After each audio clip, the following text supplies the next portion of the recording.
Guild Wars 2 allows many different roles to be played by different classes. You can play a thief support, you can play a tank mesmer, but sometimes you don't care about all that and you just want to play a traditional tank warrior. So in this video, I'll go over how I play a tank warrior build for World vs. World, going over the build and the playstyle. So first of all, I take the Marauder gear with durability runes. I take a Greatsword with energy cleansing. This is mostly a defensive weapon set, but you can also use it to do damage. And the hammer has draining absorption. You're going to be doing a lot of CCs in your hammer set, and whenever you interrupt an enemy, which is done by CCing them while they're in an animation, and since there's so many enemies that you're hitting in World vs. World, you're going to eventually interrupt one of them. So you're going to gain boon stripping potential, and you're going to gain a lot of life stealing from interrupting, which is going to keep you alive and to also debilitate your enemies. So the reason why I take Marauders is because you get a lot of vitality, and that's going to help you to survive.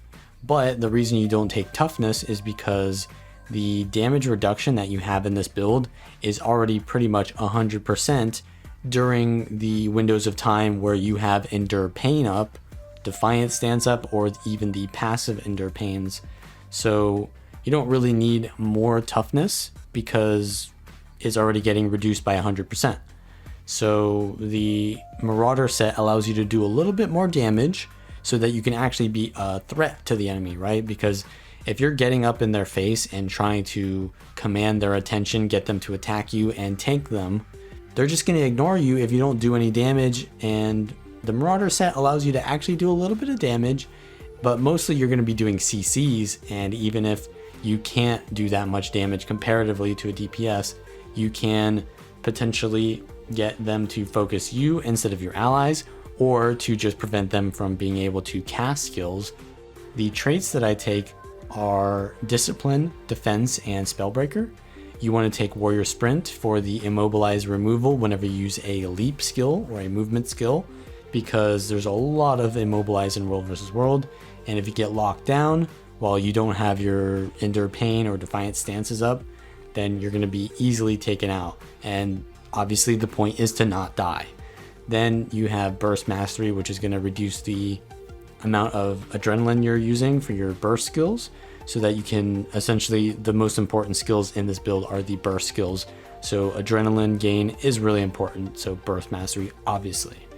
But in defense, you're going to be taking Dogged March if you're using the Greatsword, but you could also use a dagger and a shield, in which case you would use the Shield Master instead of the Greatsword, and then just take the passive stances here, which will actively proc when you go below 50% HP, you'll get an Endure Pain, or when you get CC'd, you'll get a Balance Stance for free. And Balance Stance gives you stability, which is really important so that you can actually get into the middle of the enemy Zerg without being permanently disabled. Then in Spellbreaker, you're going to have the protection and the resistance whenever you use full counter and it successfully goes off. Now, full counter is really easy to trigger because when you're in the middle of a Zerg, you're going to get hit pretty much instantly. And full counter is an evade that will also CC enemies nearby. So it's really good at disrupting the enemy while also surviving. And you want to be really good at managing your cooldowns. So if I use an evade, then I use full counter, then I use an invulnerability, and then I use another evade, then I dodge, then I use full counter again. That's how you're going to essentially survive in the middle of the enemy Zerg.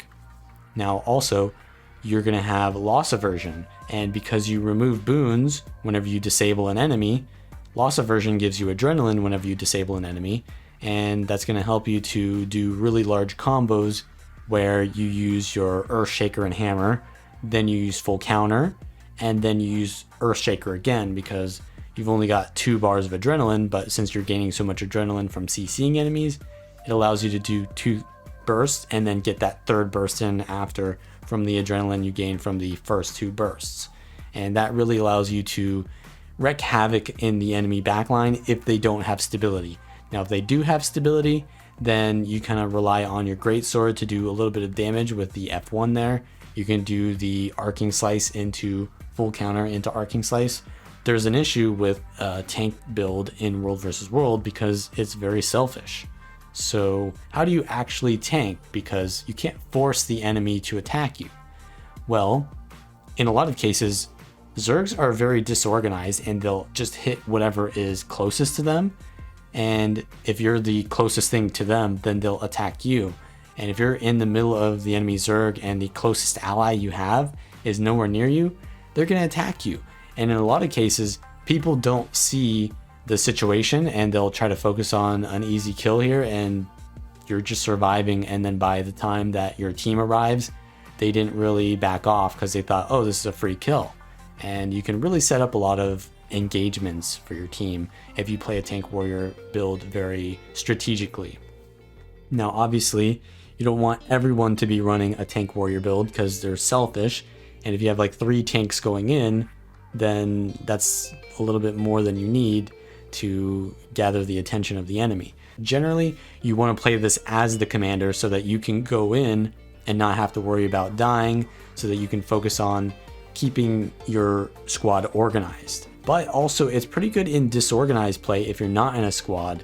As long as you can just survive, it's a lot of fun. So with that being said, if you like this content, then like the video, subscribe for more, and I will see you all next time.